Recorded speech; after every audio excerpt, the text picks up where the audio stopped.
एक ओंकार सतनाम, करता पूरख निरपाव निर्वैर, अकाल मूरत अजूनी सैभम गुरु प्रसाद। आधे में नाम है उनका और आधे में उनके कैरेक्टरिस्टिक्स हैं। अंडरस्टैंड? एक तो ये एनर्जी की बात चल रही है। Make sure God is an energy. So this Om is a symbol. Don't fight on this symbol. And it is telling you that this symbol denotes the beginning of universe which was done through sound.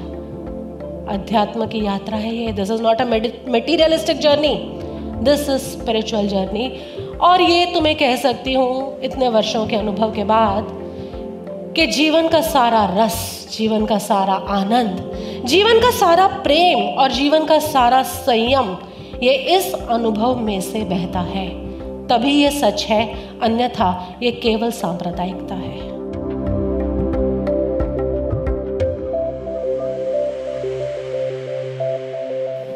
Japji Sahib का आरंभ और गुरु ग्रंथ साहिब जी के अंदर भी 33 times मूल मंत्र का उच्चारण है। 33 टाइम्स, वेरी सिंबॉलिक।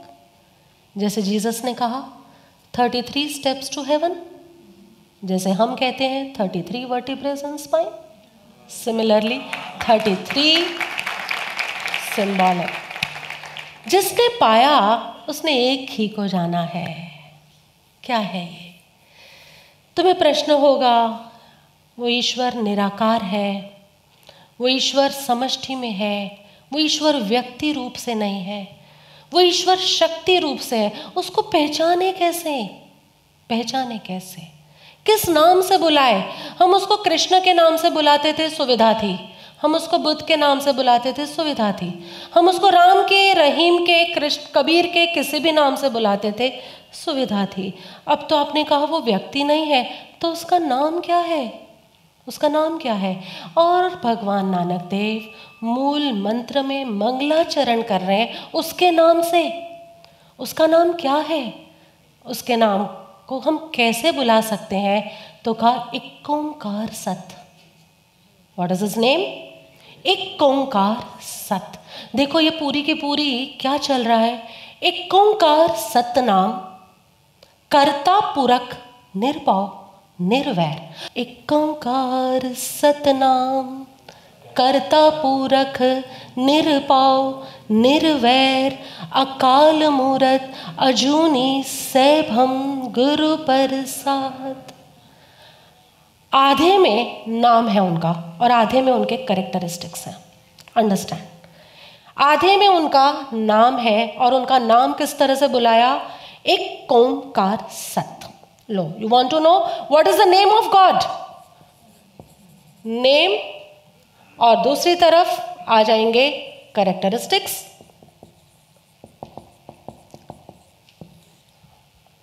नेम क्या है? उन्होंने कहा एक, उन्होंने कहा ओम, उन्होंने कहा कार, और भगवान ने कहा सत। ये नाम है उनका। नाम क्या है? एक ओंकार सत। किसी के को भी पहचानना है तो सबसे पहले तुम कहते हो ना उससे मिलना है, तो उसका नाम क्या है? सुनो, सबसे पहले मंगलाचरण में भगवान नानक देव नाम बता रहे हैं। समझ लो, समझ में आ गई? नहीं, तुम कहोगे कोई चाहिए प्रभु, ऐसे कैसे? एक ओंकार सत, इस आदमी को कहाँ ढूंढे हम? एक तो ये एनर्जी की बात चल रही है। Make sure God is an energy. Advaita Vedanta के बहुत निकट है Sikhism. Energy, everything is in the form of energy energy energy. लेकिन अब कभी तुम कहते हो उसको पाना है, तो कैसे पाए उसको? पहले नाम तो क्लियर करो। तो नाम क्लियर कर दिया। लो, एक है, ओम है, कार है और सत है। दिस एक word it shows oneness, monotheist principle of God. There is one God. Lord can be many, many, many. मैं बार बार समझा रही हूँ, लॉर्ड हजारों हो सकते हैं। लॉर्ड 33 करोड़ तो इस देवी देवता के अंदर डाला है, लेकिन यहाँ पर भी कितने सारे भगवान हो सकते हैं। जो शरीर में है सब भगवान है। जो शरीर के अंदर अंदर अंदर भीतर जो एनर्जी तत्व चल रहा है वो ईश्वर है, और हम उस ईश्वर के साथ तालमेल बिठाने के लिए इस यात्रा में आगे जा रहे हैं। शरीर के साथ तालमेल बिठाने के लिए नहीं, भीतर जो सत्ता है, जिसे आत्मा कह सकते हो, स्पिरिट कह सकते हो, सोल कह सकते हो, वॉट एवर यू लाइक, हम उस सत्ता के साथ कोहरेंट होने के लिए, सामंजस्य लाने के लिए इस पूरी जर्नी पर जाएंगे। अब तो पहले तो उन्होंने कहा देयर इज ओनली वन। तुम लॉर्ड के झगड़ों में मत उलझो। हर लॉर्ड के भीतर जो सक्रिय हुई है एनर्जी, तुम उसी को ध्यान में रखो, and that is always one.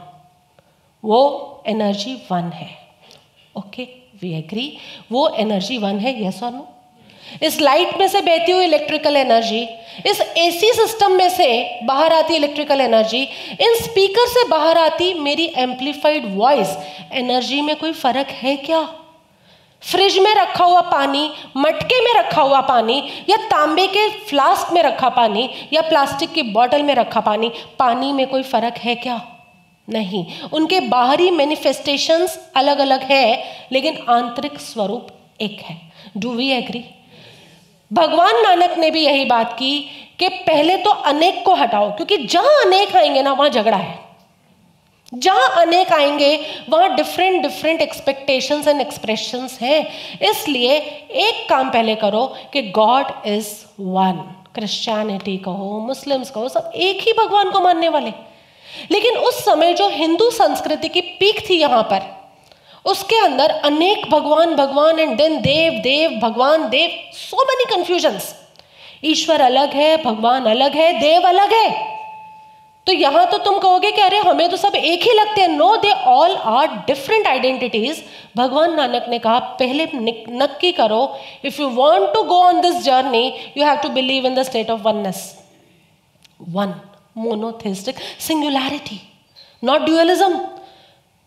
Singularity, Advaita. ठीक है, जैसे ही तुमने कहा कि वो एक है तो प्रश्न उठेगा तुम्हारा। कोई अगर यहाँ पहली बार आया है या कोई ये सत्संगों को पहली बार सुन रहा है, प्रश्न उठेगा वो आया कहाँ से? वो एक है, फर्स्ट क्वेश्चन आता है ये आया कहाँ से? तो उन्होंने जो दूसरा वर्ड दिया ना, this is not a word, in fact this is a word which is depicting something, it is a symbol. Om. Om, Om क्या है? ओम को उन्होंने कहा साउंड से समझोगे। सो पहला शब्द जो है नाम का वो संख्यावाचक है, तो दूसरा ध्वनिवाचक है। One is related to number, तो दूसरा वर्ड जो it is related to sound. उन्होंने कहा ये कहाँ से आया, ये एक आया कहाँ से हमारे बीच में? तो उन्होंने क्लियरली कंसेप्ट समझा दिया, ये आया साउंड में से बाहर। और तुम सब अच्छी तरह जानते हो, कोई यहाँ पहली बार आया हो तो उसको मैं समझा दूं कि before the universe existed everything was resting in dark energies. इस ब्रह्मांड का निर्माण हुआ उससे पहले सब कुछ डार्क एनर्जीज के अंदर इनर्शिया के मोड में, रेस्ट के मोड में था। Can we show the darkness? Okay, इस डार्कनेस के अंदर you don't know the time, you don't know the space, nothing, because time and space never existed. Time और स्पेस एग्जिस्ट ही नहीं कर रहे थे उस समय। इस डार्कनेस के अंदर गैसेस की फ्लक्चुएशन के कारण कुछ ऐसी फ्लक्चुएशंस मैटर के अंदर हुई जिसके कारण एक बैंग हुआ। Can you show me the bang? हाँ, ऐसा बैंग हुआ। ठीक है, कुछ ऐसा बैंग हुआ, और जब तुम सोचो कोई चीज बैंग हो रही है, आवाज आएगी कि नहीं? अंदर अंदर ही वो लोग आपस में पढ़े थे, वो लोग मतलब एनर्जीज वाज देयर, और उन एनर्जीज के अंदर, उनके स्टेट्स के अंदर कोई ऐसे रैंडम चेंजेस हुए जिसमें क्वांटम फ्लक्चुएशंस हुई, और उन क्वांटम फ्लक्चुएशंस के कारण एक जोरदार धमाका हुआ। और जहां धमाका होता है, ध्यान से सुनना, आज विज्ञान भी इस बात को प्रूव करता है कि जहां धमाका होता है और वो भी इतना जबरदस्त, वहां उसके कुछ ही क्षणों बाद लाइट शुरू हो जाती है। Sonoluminescence, we call this sonoluminescence की घटना घटी वहां पर। यानी साउंड आया और वो साउंड की वाइब्रेशंस इतनी ज़्यादा थी कि वो साउंड वाइब्रेशंस में से अब लाइट वाइब्रेशंस क्रिएट हो गई। द प्रोसेस ऑफ सोनोल्यूमिनेंस लिख लो। वो डार्क मैटर जो था, वो डार्क एनर्जी थी, उसको भी हमने गॉड कहा। ये जो धमाका हुआ, इसको भी हमने गॉड कहा। गॉड गॉड गॉड गॉड, यानी G stands for generating principle, O stands for operating principle and D stands for dissolving principle. So जो क्रिएटर था व्यक्ति नहीं है। अगेन तुम इस गड़बड़ में मत जाना कि वो इंसान है। It is a state of energy and immense energy, immense. तुम सोच नहीं सकते ये एनर्जी कितनी है। ऐसा कहा जाता है ये धमाका हुआ, उसके बाद 1 सेकेंड के अंदर, 1 सेकेंड, और शायद मैं ज्यादा बोल रही हूं, लेकिन 1 सेकेंड के अंदर the universe expanded 10,000 crore kilometres. 10,000 crore kilometre, 10,000 crore kilometre. Billions में कितना होगा? 10 बिलियन। 10 बिलियन किलोमीटर्स तक ये यूनिवर्स एक्सपैंड हुआ। Can you show the big bang now? देख रहा है तुम्हें? यहां पर देखो, ये पूरा डार्क एनर्जीज थी, यस। यहां पर क्वांटम फ्लक्चुएशन हुए हैं, यहां पर धमाका हुआ, साउंड आया, उसके तुरंत बाद, हाँ, साइंटिस्ट की कैलकुलेशन कहती है 3 मिनट्स के बाद, लेकिन how does it matter, isn't it? 3 minute के बाद, साउंड के बाद 3 मिनट के बाद यहां पर लाइट आई और वहां पर ये यूनिवर्स दिख रहा है कितना एक्सपैंड हो गया, दिख रहा है? It is never this like थोड़ा थोड़ा करके हुआ, नो। जो फर्स्ट सेकेंड में एक्सपेंशन हुआ that was around 10,000 crore kilometre का एक्सपेंशन। तुम सोचो उस एनर्जी की ताकत क्या है। और वो एनर्जी जब भगवान नानक देव के अंदर उतरी होगी तो उस समय का उनका अनुभव क्या होगा। We call it ecstatic, we call it euphoric, isn't it? जो वो हजारों लाखों की ऑडिटोरियम्स जो नहीं क्या होते हैं, स्टेडियम्स, उसमें एक म्यूजिक का शो चल रहा है और तुमने कभी यूफोरिया को फील किया है? What is that euphoria? The energy is raising. और यहाँ पर ये एनर्जी जैसे ही रेज हुई, एक यूफोरिया, एक ऐसी घटना घटी जिसे साइंस आज बिल्कुल कबूल करती है, जिसे कहा जाता है big bang theory. And I think SRM के अंदर बच्चा भी इस बिग बैंग थ्योरी को अपने टीचर को समझा सकता है। We are so clear on that. So this Om is a symbol. Don't fight on this symbol. कि ये ऐसे लिखना चाहिए प्रभु, कि ये ऐसे लिखना चाहिए, कि ये ऐसे लिखना चाहिए. Don't fight over it. Symbol is symbol, and it is telling you that this symbol denotes the beginning of universe, which was done through sound. समझ में आ रही है बात? Am I too loud? No. This is Sikh का हौसला.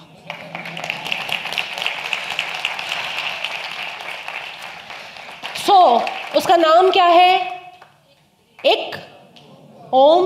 वो नाम derive हुआ है कहां से? ओम, उस साउंड से, क्योंकि पूरा एग्जिस्टेंस, पूरा यूनिवर्स वहीं से डिराइव हुआ है।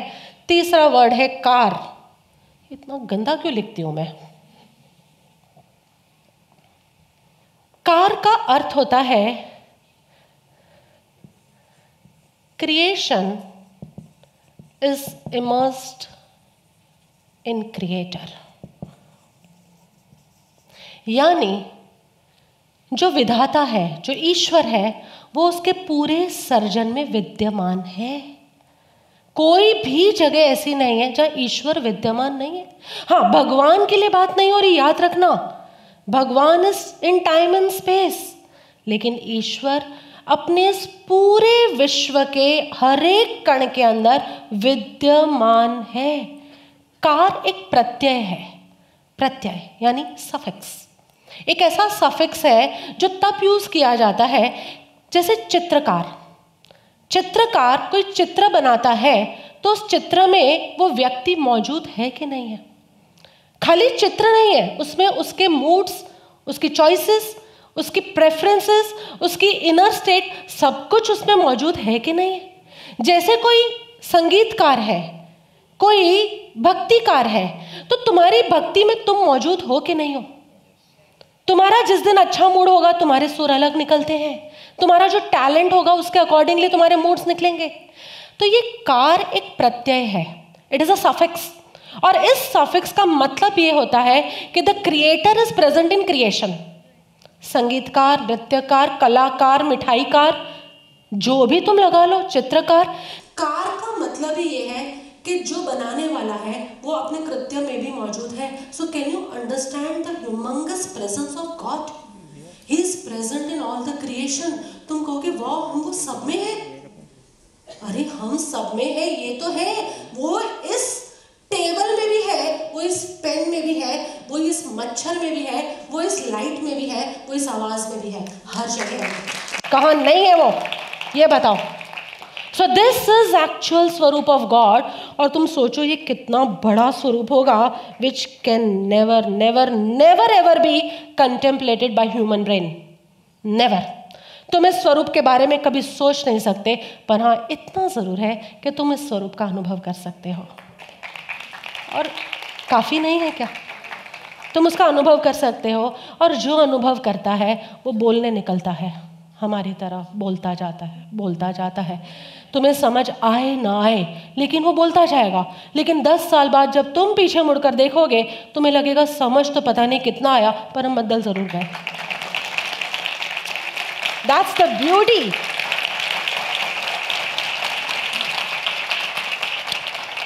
और उसके नाम का चौथा अक्षर आता है शब्द सत्य, यानी eternal. Don't confuse it, this term is with satya. It is not satya, it is सत्य। सत्य का मतलब होता है राइट, ट्रुथ, लेकिन सत्य का मतलब होता है इटर्नल, हमेशा है। जो तुमसे पहले था, तुम्हारे समय में है, और तुम्हारे बाद भी रहेगा। जो हमेशा रहता है वो है सत्य। तो उसका नाम क्या है? एक ओंकार सत्य। इतना समझ में आया? मूल मंत्र कर रहे हैं, और शायद इस मूल मंत्र को आप सिखिज्म में रहकर भी इतने एक एक वर्ड दर वदर कभी आपने इससे एक्सप्लोर किया ना हो, लेकिन स्पिरिचुअलिटी के अंदर हम इसको ऐसे ही अनफोल्ड करेंगे। एक ओंकार सत्य, ये इसका नाम। फिर आगे क्या कहा? कर्ता। ओके, वो कर्ता है, क्रिएटर है, but he is not a person, it is, we are talking about energy. फिर कहा पुरख। पुरख, पुरख यानी पुरुष, और इससे हमने ऐसा सोच लिया कि वो पुरुष है, मेल, वो पुरुष है, इज अ मेल। लेकिन संस्कृत में पुरख का अर्थ होता है पुरी शेते इति पुरुष। पुरी शेते अति पुरुष। संस्कृत में पुरुष वर्ड का मीनिंग देखने जाओगे तो इट इज पुरी शेते इति पुरुष, यानी जो पूरे क्षेत्र में है उसे पुरुष कहा जाता है। Yes, don't you understand? We do understand कि वो हर क्षेत्र में, हर जगह, हर काल और काल से पार हर जगह तो वो है, दैट इज गॉड। और उस गॉड एनर्जी की ओर जाने के लिए हमारी सारी यात्रा है। पुरख का मतलब सामान्य रूप से ले लिया जाता है पुरुष, और पुरुष का मतलब मेल फिगर, कोई एक आदमी, औरत नहीं। यानी एक संप्रदाय झगड़ता है कि जो ईश्वर है वो आदमी है, तो एक संप्रदाय झगड़ता है जो ईश्वर है वो औरत है। लेकिन वो न आदमी है न औरत है, क्योंकि आदमी और औरत के भेद आकारों के भेद है। और energy, the God is not आकार, गॉड इज निराकार। ये बात क्लियर हो रही है? तो उसके कैरेक्टरिस्टिक्स क्या है? कि वो करता है, ही इज द डूवर। जैसे कोई कुम्हार घड़ा बनाता है तो उस घड़े में कुम्हार है कि नहीं?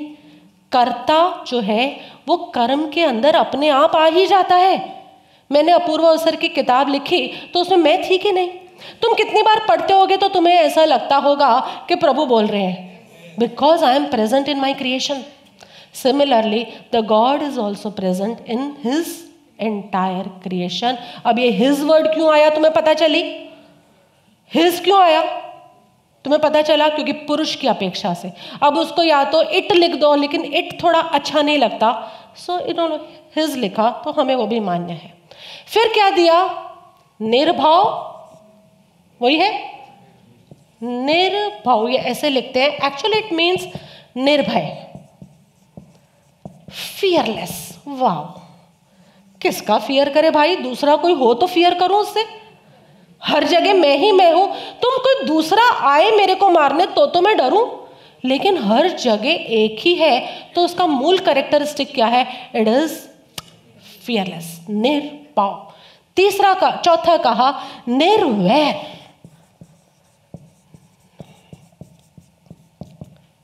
यानी कोई दुश्मन नहीं है उसका, नो दुश्मन, नो हेट्रेड, नथिंग। और दुश्मन हो भी क्या, कोई दूसरा हो तो दुश्मन हो ना, एक ही है तो इट इज सो ऑब्वियस। अब तुम्हें बातें ऑब्वियस नहीं लग रही कि इट इज सो ऑब्वियस? यही टिल्ट आता है जब तुम संप्रदाय के अर्थों से जाते हो ना, तब तुम्हें आश्चर्य होता है, और जब तुम अध्यात्म के अर्थों से जाते हो तब तुम्हें बातें ऑब्वियस लगती है। ऑब्वियस है ना, वो ऐसा ही तो होगा। और इसीलिए द चेंज इज एफर्टलेस, समझ के नहीं चेंज होना, ऑब्वियसनेस के साथ यू गेट टू चेंज। तो उन्होंने कहा कि वो निर्वैर है, नो दुश्मन, because there is no one else than him, there is no one else than it, whatever you want to say. कर्ता, पूरक, निर्भाव, निर्वैर, अकाल, बियॉन्ड टाइम। बियॉन्ड टाइम है तो तुम्हें प्रश्न होगा कि अरे वो समय से पार है। जैन शास्त्रों में बहुत अच्छा है एक समय सार, लेकिन समय सार को भी उन्होंने भी यही गाया कि वो जो समय का सार है वो समय से पार है। वही बात यहां पर भी आ रही है, इट इज बियॉन्ड टाइम। तुम्हें लगेगा वो बियॉन्ड टाइम है, और हम तो टाइम में जी रहे हैं, हम तो टाइम और स्पेस में जी रहे हैं, isn't it? Time and space में हम जी रहे हैं, तो वो कैसे यहां पर है? बिकॉज वो बियॉन्ड टाइम है और हम टाइम एंड स्पेस में जीते हैं, तो हम कनेक्ट कैसे करें उनके साथ? तो इसलिए उन्होंने कहा, तुरंत ही नेक्स्ट वर्ड डाला, मूर्त, यानी वो फॉर्म भी लेता है। लो, वो बियॉन्ड टाइम है but he comes in form, वो किसी न किसी मूर्त में जरूर आता है। अध्यात्म ने इसलिए सदगुरु की मूर्त, भगवान की मूर्त, इन सबको पकड़ा। हाउ वंडरफुल द मूल मंत्र। फिर नेक्स्ट क्या है? अजूनी। तुमने कहा कि उसका फॉर्म होता है, मूर्त में कहा ना कि उसका फॉर्म है, तो कहा कि ये फॉर्म कब पैदा हुआ? तो तुरंत बोल दिया, अजूनी, जन्म वनम नहीं लेता ये, बर्थलेस। और जो बर्थलेस है वो एक्सपायरी लेस, डेथलेस। क्योंकि जहां फॉर्म की बात हुई ना, अब तुम क्वेश्चन करोगे ये कब बना? Never made, so you can never destroy, never made, never destroy, it is अजूनी। ओके, अब तुम्हारा क्वेश्चन उठेगा, बनाया किसने ये तो बता दो। हाँ, किसने बनाया उसे? तो उन्होंने बोल दिया, सैभम। किसी ने नहीं बनाया, स्वयंभू, सेल्फ एग्जिस्टेंट। कौन बनाएगा इसे? किसी ने नहीं बनाया। तुम्हारे बड़े बड़े सागर किसी ने बनाए हैं, तुम्हारे बड़े बड़े पर्वत किसी ने बनाए हैं, लेकिन God is self existent. God is not a person, it is energy. और उस एनर्जी से ट्यून अप करना हमारा पूरा पूरा मार्ग का उद्देश्य है। क्यों ट्यून अप करना है? क्यों? तुम्हें ये प्रश्न होगा कि क्यों ट्यून करना है? हम तो खुश हैं अपने संसार के अंदर, छोटी छोटी चैलेंजेस को क्रॉस ओवर करके we are more than happy, but you have to tune yourself to this energy called God. क्योंकि तुम्हारे पूरे व्यक्तित्व का जो सबसे व्यापक हिस्सा है, that is God particle only. तुम्हारे भीतर जो हर कण में, क्योंकि कहा ना पूरी शेते इति व्याप्त, जो भी है वो गॉड का ही एक छोटा सा बूंद है। अगर वो सागर है तो तुम्हारे भीतर जो धड़क रहा है वो सागर की ही बूंद है। अब जब तक बूंद सागर के साथ रिदमिक नहीं होगी, कोहेरेंट नहीं होगी, उसके साथ सामंजस्य और तालमेल नहीं बैठेगा, तब तक बूंद के जीवन में हमेशा संघर्ष रहेगा। लेकिन जिस दिन बूंद और सागर एक हो गए, उस दिन संघर्ष नहीं है, केवल सागर का नृत्य और सागर की मस्ती है। Isn't it? अध्यात्म की यात्रा है ये। This is not a materialistic journey, this is spiritual journey. और ये तुम्हें कह सकती हूँ इतने वर्षों के अनुभव के बाद कि जीवन का सारा रस, जीवन का सारा आनंद, जीवन का सारा प्रेम और जीवन का सारा संयम ये इस अनुभव में से बहता है। तभी ये सच है, अन्यथा ये केवल सांप्रदायिकता है। सो ये अकाल मूर्त कैसे है? अजूनी, जन्म नहीं लिया, सैभम, सेल्फ एक्सिस्टेंट। प्रश्न उठेगा, वी गॉट द पॉइंट। नाम क्या है? एक ओंकार सत। कैरेक्टरिस्टिक्स क्या है? कर्ता, पुरख, निर्भव, निर्वैर, अकाल मूर्त, अजूनी, सैभम। Big homework, but easy. मिलेगा कैसे? नेक्स्ट बोल दिया गुरु प्रसाद।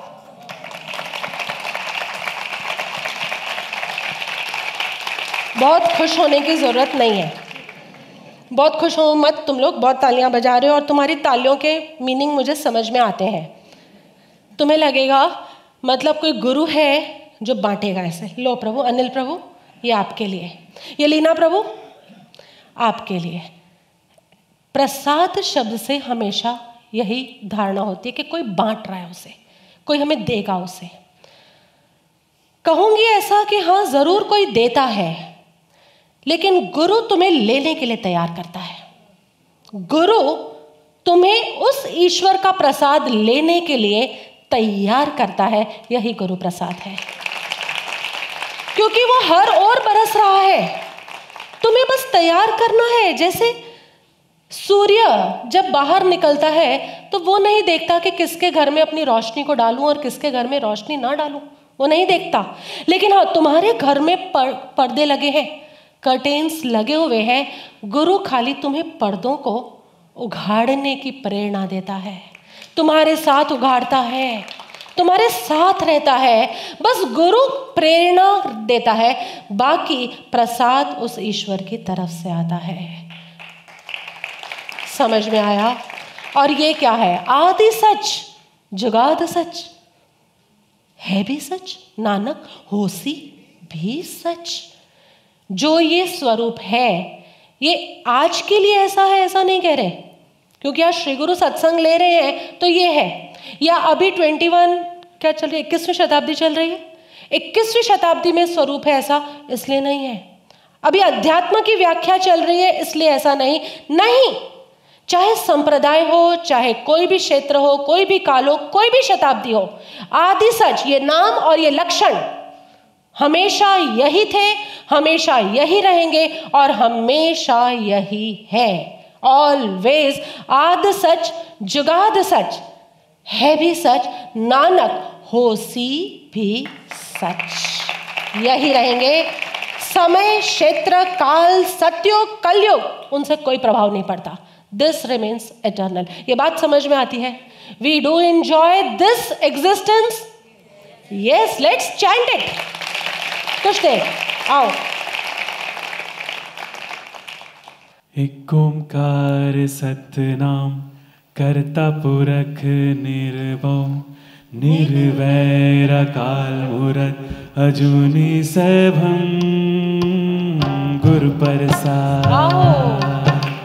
एक ओंकार सतनाम, कर्ता पुरख निर्भव, निर्वैर अकाल मूरत अजूनी सैभम, गुरु प्रसाद। एक ओंकार सतनाम, गाना नहीं आता तो बजाओ। निर्भव, निर्वैर अकाल मूरत अजूनी सैभम, गुरु प्रसाद। एक ओंकार सतनाम, कर्ता पुरख निर्भव, निर्वैर अकाल मूरत अजूनी सैभम, गुरु प्रसाद। एक ओंकार सतनाम, कर्ता पुरख निर्भव, निर्वैर अजूनी सैभं गुरु प्रसाद। एक ओंकार सतनाम करता पुरख निर्भव निर्वैर अकाल मूरत अजूनी सैभं गुरु प्रसाद। एक ओंकार सतनाम करता पुरख निर्भव निर्वैर अकाल मूरत अजूनी सैभं गुरु प्रसाद। एक ओंकार सतनाम करता पुरख निर्भव निर्वैर अकाल मूरत अजूनी सैभं गुरु प्रसाद। एक ओंकार सतनाम करता पुरख निर्भव निर्वैर अकाल मूरत अजूनी सैभं गुरु प्रसाद। एक ओंकार सतनाम करता पुरख निर्भव निर्वैर अकाल मूरत अजूनी सैभं गुरु प्रसाद। एक ओंकार सतनाम करता पुरख निर्भव निर्वैर अकाल मूरत अजूनी सैभं गुरु प्रसाद। एक ओंकार सतनाम करता पुरख निर्भव निर्वैर अकाल मूरत अजूनी सैभं गुरु प्रसाद। एक ओंकार सतनाम करता पुरख निर्भव निर्वैर अकाल मूरत अजूनी सैभं गुरु प्रसाद। एक ओंकार सतनाम करता पुरख निर्भव निर्वैर अकाल मूरत अजूनी सैभं